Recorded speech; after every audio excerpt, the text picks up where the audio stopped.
Hi, I'm going to make this video to show you how I use the SWAM string instruments to get the sound that I want. So in that sense it's going to be a demo, or rather a tutorial as well, of how I make the most of them to achieve as realistic a sound as possible.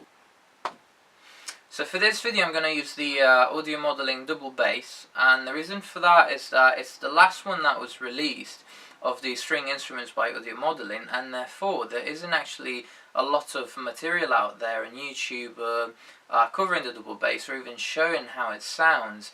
So I think actually a lot of people hopefully might benefit from it, even to just get an idea of what the sound is like. And of course, you know, to remind people, these are instruments which are meant to be played in real time and to be controlled in real time, so you won't have to do a lot of post-production work after you've recorded your track, which is the most brilliant thing about it if that's what you're going for.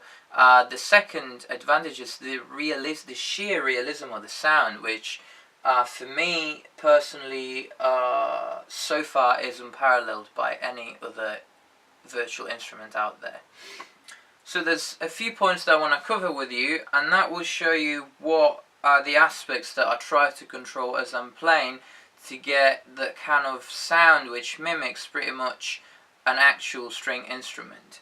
And that would be expression, then I'll be talking about vibrato, then portamento, staccato versus legato, and then lastly I'll be talking about bow change. Now if you manage to practice and to control those parameters in real time as much as possible, you'll be surprised by what you can achieve.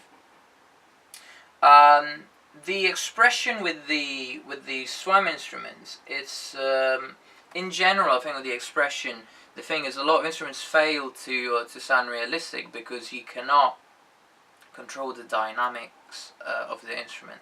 That is, when you've got something like a string instrument or a woodwind or brass instrument and you hit that key on your keyboard, and then from there you have no way to control how the sound shapes afterwards. Of course you're not going to get a realistic sound, because that is a core feature of a lot of instruments. Specifically talking about string instruments, obviously how fast or in what way you move your bow would control in real time your sound. It basically, you shape it as you're playing, and that is something that is of key importance. Now, how do you do that with the SWAM instruments? There's a few ways to get around it. Of course, expression is controlled by a MIDI channel, but the ways, the actual devices that you can use to control that MIDI channels vary, and actually audio modeling leaves that up to you, but they do suggest I think a couple of things. One is a pedal, an expression pedal, and the second thing that they recommend is a breath controller, which is what I've got here. You can go the old-fashioned way and use the classic modulation wheel on your keyboard, or you know, some of the MIDI controllers might have ribbons or those kind of like little levers, but they won't work as well. I mean, I did make a video with the playing the cello using the modulation wheel to shape the expression, and it's fine, but it's nowhere near as accurate as you would get with one of these, which is a breath controller. This one specifically is a breath controller by a company called Tech Control, which is a Swedish company, I believe. By using this and by blowing into it, by basically injecting air into the device, you can very, very easily and with a huge degree of accuracy control the expression of your instrument, and I'm going to show it to you now. So I'll start by blowing very softly into the breath controller, and then slowly I'll increase the strength, I suppose, of my breath, and you'll see how the sound gets louder and louder and louder. So yeah, let's get to it.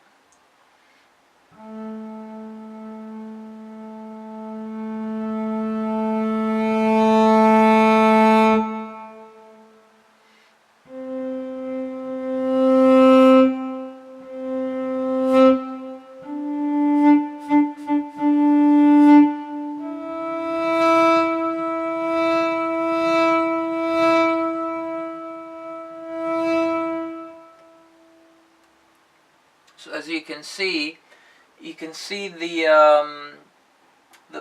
expression bar on the interface moving up and down as I breathe, and this is happening absolutely in real time. So I'll have to do almost no editing after I've recorded my track.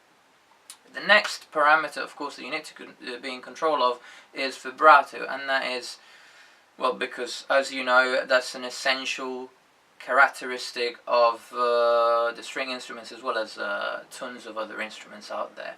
Now, how do I control the vibrato? Once again, you've got your own parameters on the interface, and I think specifically that audio modeling uses two parameters, as you would perhaps with the real instruments, and that is vibrato depth and vibrato rate. The great thing is you can control them separately, independently, but another great thing is actually you don't necessarily have to get a good sound, unless you are absolutely fastidious about these kind of things. I've got both my vibrato depth and rate both assigned to one MIDI channel, and I control both at the same time with the modulation wheel. That means that as the vibrato depth goes up, so does the vibrato rate. And that creates a vibrato which is realistic enough for me, to be honest. So I'm just going to give you a quick demonstration. This time I'm not using this for the vibrato, I'm using the modulation wheel, and that I find is good enough. No vibrato first, then wheel up, more vibrato until I reach as much vibrato as I can get.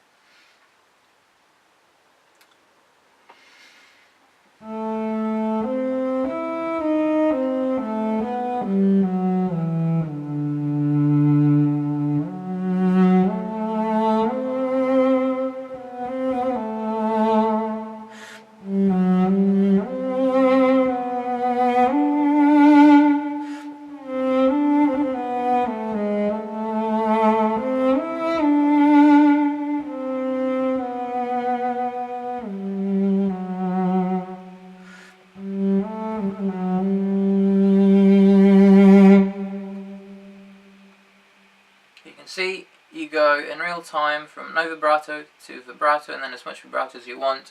You can cap the maximum level of vibrato that you can achieve. I think I capped mine at 100 for depth and 101, that's a weird figure, but yeah, 101 for rate. So you can get more vibrato than that. For me, I capped it because if you're not very careful and you move your wheel up, all the way up, and you've got the maximum vibrato of 127, that's a hell of a lot of vibrato, which I don't think actual string players use a lot. So if you overdo that, I used to do that in the beginning. I had my vibrato parameters all the way up, and then it sounds very fake in the recording. I'm going to show you. I've put them all up now at 127. And this is what you get if you go all the way up with the wheel.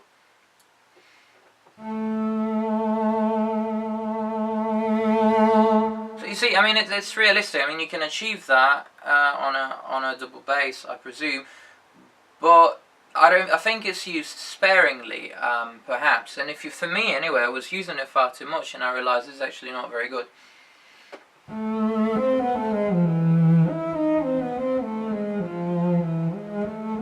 You see, if you always had it like that, it wouldn't sound as good. So the key is in switching between a little vibrato and then more vibrato as you go along. Normally I find, as you sustain a note for longer, the longer you sustain it for, when you do sustain it for a longer time, you might want to add vibrato to that. Not always, but in most cases. So.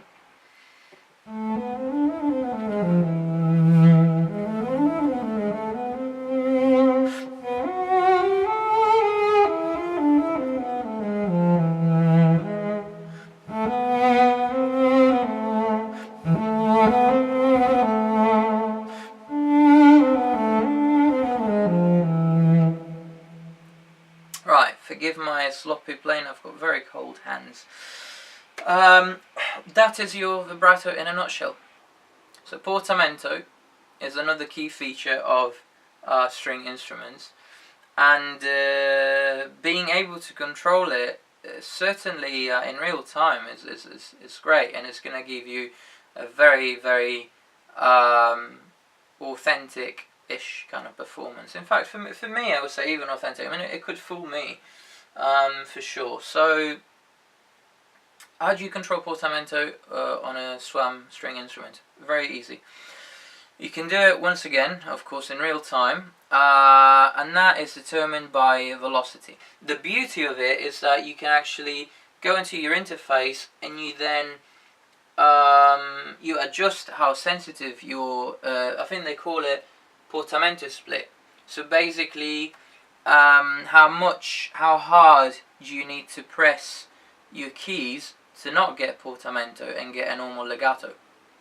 And so it's completely customizable.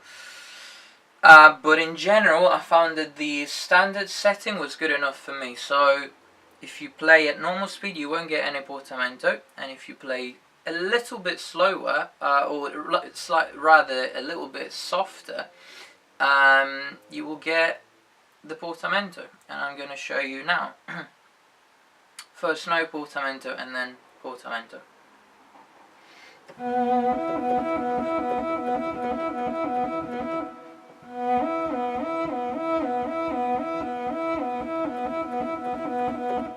That was a bit shit, I'll do it again.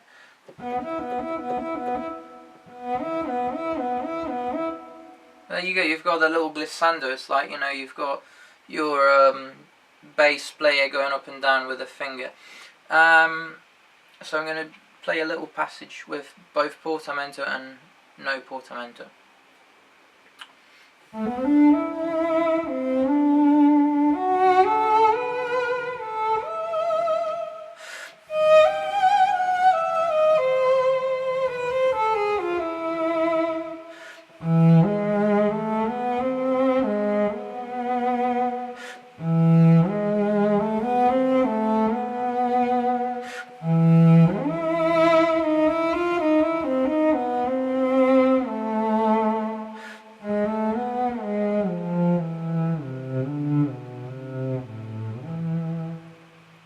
There you go, easy as eating a piece of cake. The next parameter that I wanted to talk about is very similar. So of course, if you've got portamento and normal legato, of course you also have staccato and legato. Now this, with a standard sample library, used to be an absolute pain in the rear, and that is because I'm trying to keep this PG. So it used to be a pain in the rear because you had patches which were legato, patches which were staccato, and you had a different patch for each different articulation. It's brilliant if you've got a piece that is all staccato, or you've got a piece that, you know, a part that you're playing which is all legato. But actually, I think you'll find, especially with main melodies, most of the time it doesn't work like that. And so, because this is not actually a patch that was recorded with samples, you can switch between staccato and legato in real time. Without changing, you know, patches or anything like that. So I'll just give you an example. Say you want to play legato, you would do it as you would on a piano. You just keep your fingers on the keyboard. You want to play staccato, as if you would if you were playing a normal piano. You lift your fingers off the keyboard, and you get a staccato note. And no, it doesn't sound like a legato patch that was interrupted. It sounds like staccato. So you'll have your attack, and you'll have all of the natural features of the sound that you would get with an actual instrument. So you'll have a natural decay, you'll have a natural attack, and all that stuff. But instead of me like banging on about this, I might as well just show you, right? So there you go.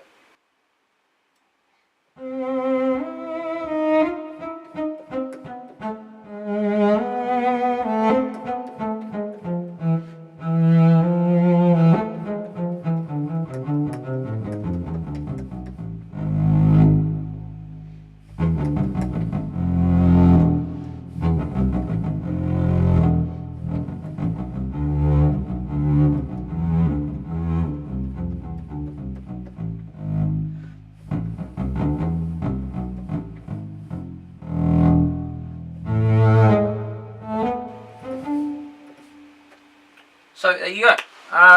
That's how you control your staccato and your legato. Very simple. You want more of a staccato, you just play it fast. You want more of a legato, you just change the way you play it, and it's very intuitive. I mean, it's hard for me to describe, but it's just intuitive. You'll know when you use it. The last thing I want to talk to you about is bow changes. Bow changes are somewhat of a pain in the ass if you. Oops, I wasn't supposed to say that. Somewhat of a pain in the rear if you're trying to reproduce a string instrument on a bowed instrument, rather, on a keyboard, because what you do with a double bass is that you move your bow, and even if you're playing the same note, like you're never changing the note on the fretboard, as you move the bow up and down, you're actually breaking the notes, and you've got it's the same thing that you would do with a woodwind instrument when you keep the same fingering position, but you interrupt your breath, and that separates the notes. Now, you cannot do that on a piano. You need to actually have a staccato, which is different from a legato, because the difference between the space between the notes is longer, and so you hear it as a different thing. Now, normally there'd be no way around it, so if I wanted to play always a C but do it smoothly, I couldn't do it without in a normal situation I couldn't do it, so it would sound like this.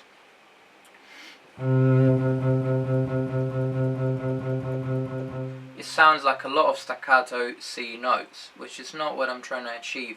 I'm trying to achieve a player playing that note by moving the bow up and down. It sounds a lot smoother. It doesn't really sound like a staccato. I don't know what you call it in if you were a string player, what do you call it? I'm not actually an expert on that, but I know it sounds different. And how do you get around it? Well, there's two ways to get around it. The first one is the one that is, let's say, inbuilt with the SWAM engine, and it's actually a key switch.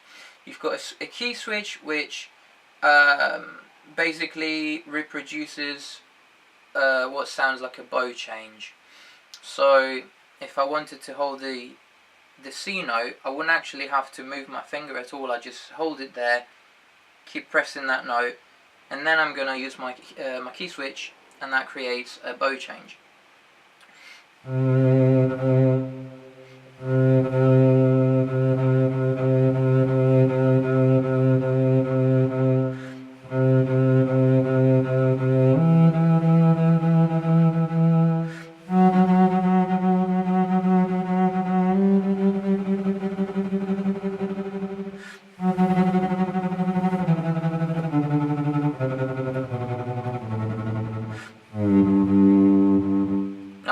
It sounds a bit of a mess, sorry, I'm not,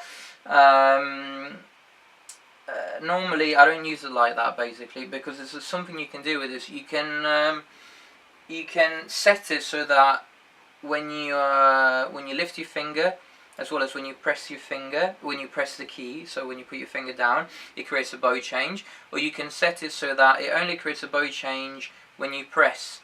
So what's the difference in that? You say, well, how would that affect me? It affects me in the way that it makes it much easier if you want to create a tremolo, like what I just did, if you've got a bow change set to both when you press the key and when you release the key, because then you don't have to actually move your finger very fast to create a very, very fast tremolo like that.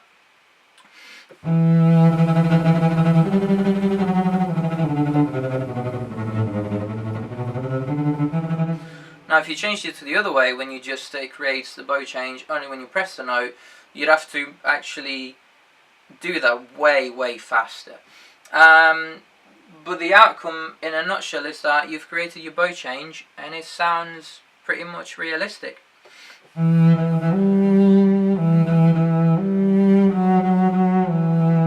Instead of going, if I didn't have that, I'd have to do this. Completely different articulation, completely different.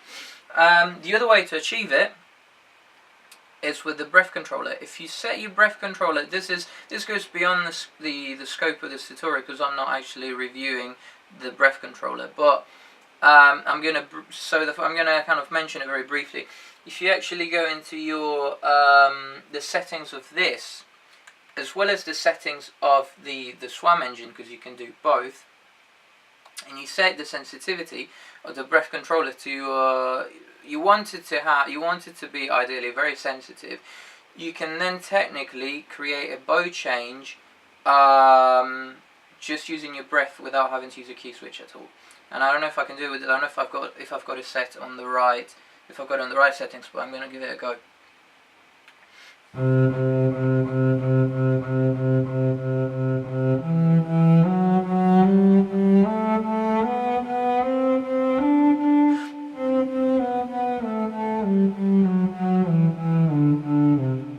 So did you see that? So I'm not moving my fingers. I keep pressing the same note, but I'm using what I think woodwind instruments players rather would call tonguing. So you use your tongue, especially if you play your a flute or any other, or a trumpet or any other instrument like that, you're gonna find it dead easy. You use your tongue to interrupt the breath flow that goes into this, and that creates the bow change, because it's nowhere near, it's way faster than actually lifting your finger every time, and therefore the change is so smooth that it sounds like a bow change, as opposed to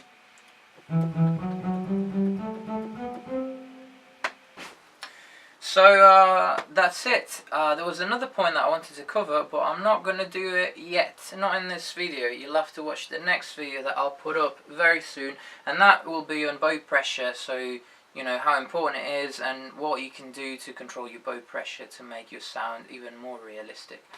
So I hope you've enjoyed this video, the tips that I've shared, which are it's how I personally use the instruments, that they will be useful to you.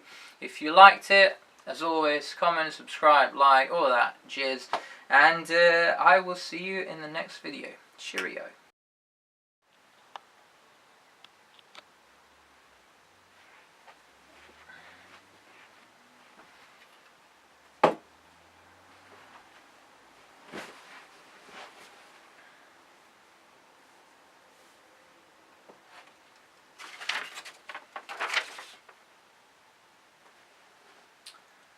Hello, what the fuck is that?